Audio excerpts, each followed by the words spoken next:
Okay. Don't forget to subscribe.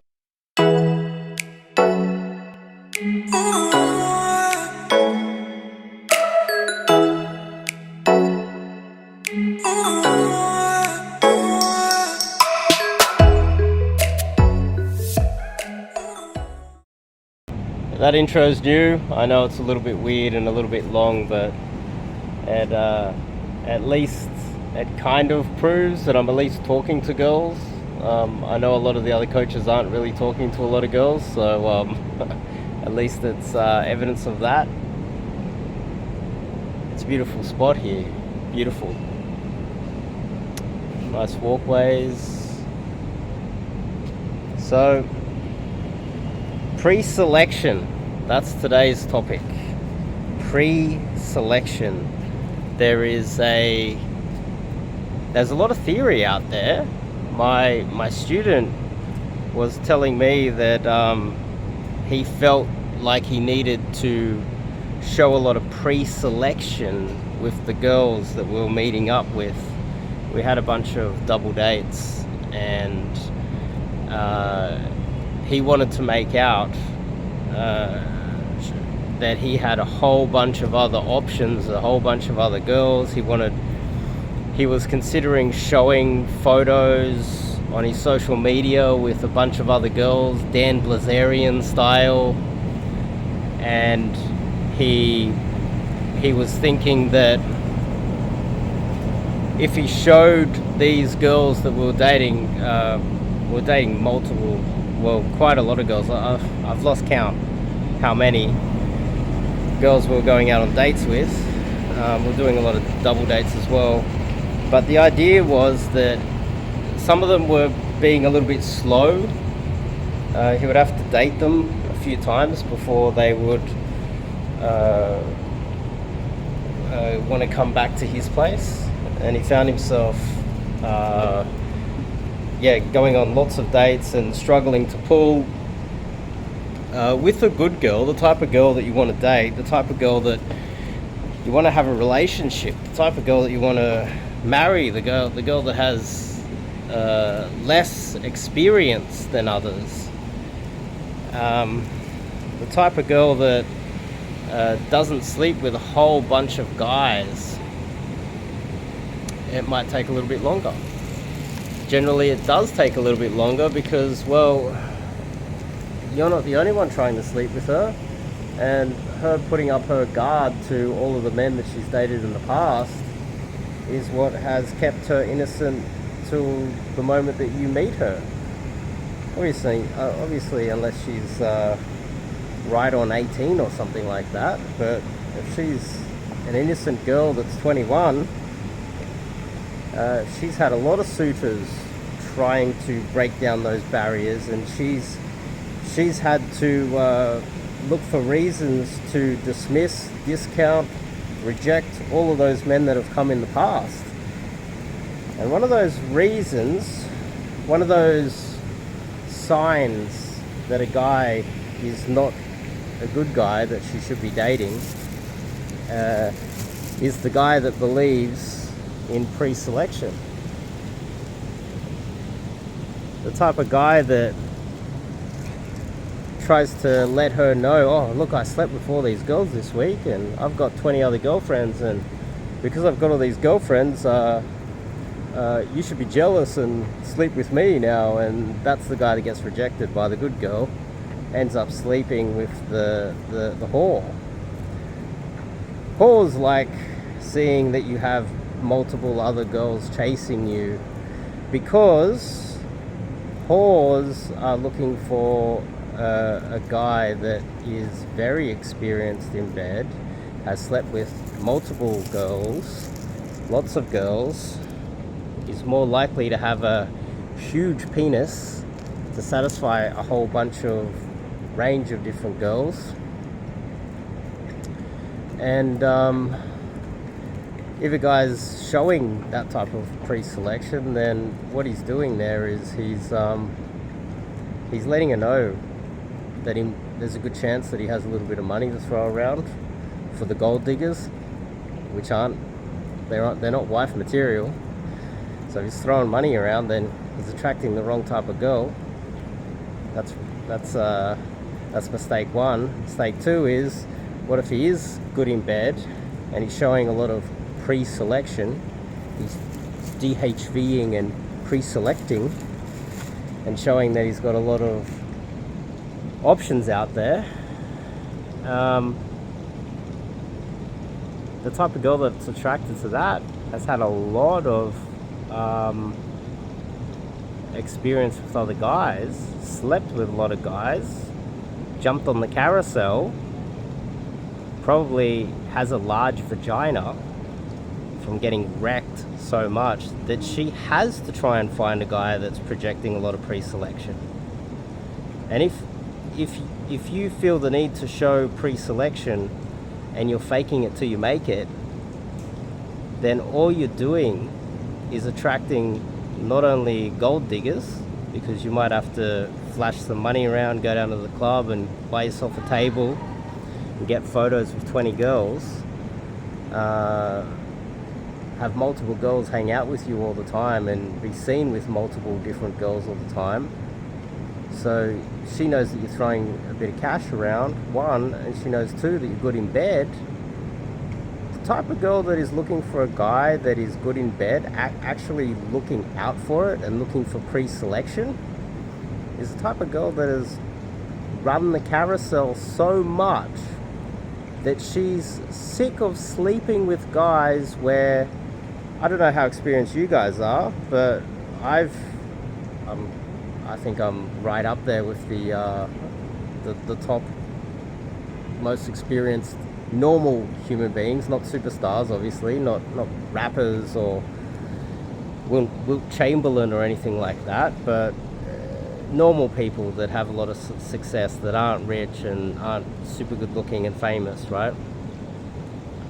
There's been so many really hot girls that I've pulled not only from the nightclubs but through social circle, etc., where I've had some sort of status, and I've got them home and there's a large vagina there. The girls had a lot of experience, and we both are like, during sex, looking at each other like, I'm thinking to myself, you've run the cock carousel. She's looking at me like, you've got a small dick, and only one of us is right, and that's me, because I promise you that all virgins can have a universal vagina. The cock carousel girls need a unique type of penis, a very large one. And if you're the type of guy that needs to go out there and get a lot of sex training, or get a sex expert to teach you how to do all of the stuff with toys and all that other stuff, you're just messing with whores. And you're going to struggle for the rest of your life if you're DHVing and messing with whores. If you make a hoa housewife, you're going to find yourself living in a world of pain, because they're the girls that destroy your life. They're the girls that are perpetually unsatisfied. And we go back to my experience, and I just look at them, I'm like, whoa. And they look at me, like, whoa. We have an agreement. She thinks the agreement is I've got a small dick, and I know that the agreement is that she's run the cock carousel. And we're happy to never see each other again. And so she's like, after that bad experience, I need to look for signs that the next guy I sleep with is better in bed and has at least 8 inches and really thick. Now, where's she going to find that? She's going to start looking for pre-selection, logically, right? She's going to start thinking, okay, this guy's got photos with 20 girls. He's down the clubs all the time. This guy must be hung. So I better lock in one of those because the issue is, with every size upgrade that a girl gets, it gets a little bit more damage and she needs another size upgrade. Next year it's 9 inches. Next year after that it's 10 inches. And then there comes a point where she marries a guy and she just can't enjoy sex anymore, and that's where those stories come from. The guy that marries one of those girls and can't enjoy sex anymore. The guy that marries the girl that is inexperienced, they're the relationships that last. So I kind of went on a few tangents that are all connected here, and hopefully that makes sense. The ultimate point that I'm trying to make here is that the guys that talk about pre-selection and you need a photo with a lot of girls, they're just banging whores. If you want to bang whores, that's fine. Go down the red light district and buy yourself a $2 hooker. That's fine. Make a hoe a housewife.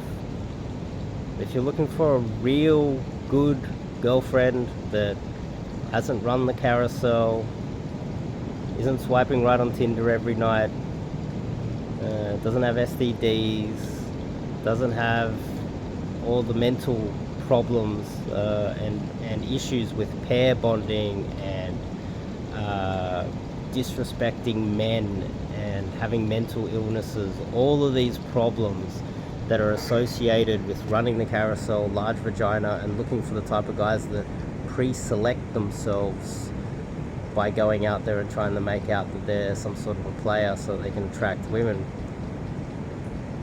These are the guys that get the wrong girls. These are the guys that they're all face. They're all, in Australia we call it all show and no go.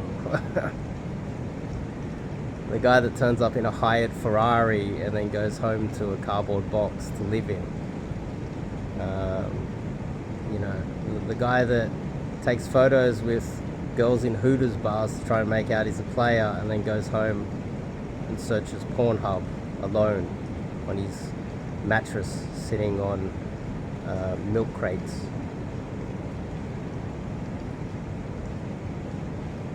I think this is all related, but you get the point, right?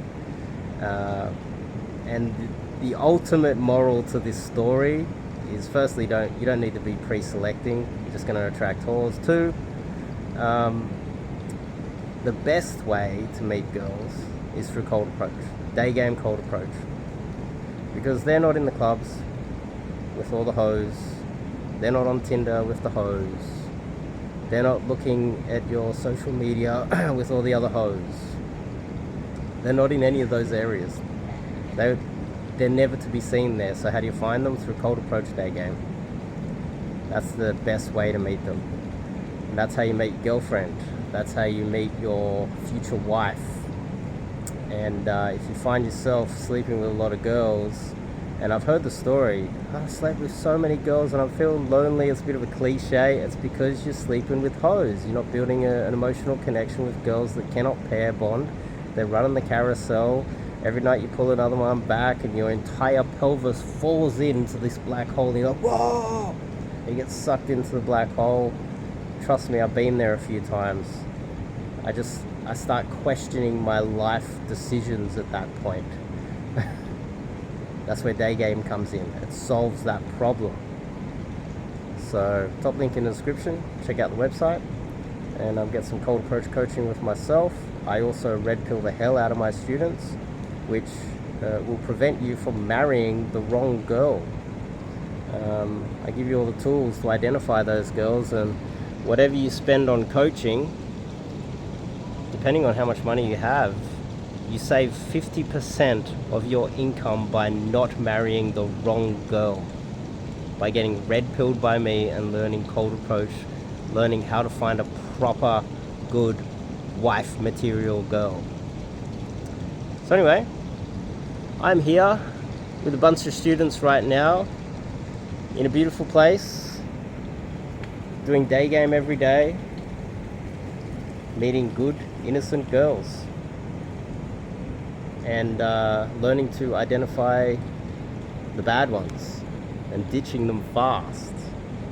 I'll see you guys in the next video.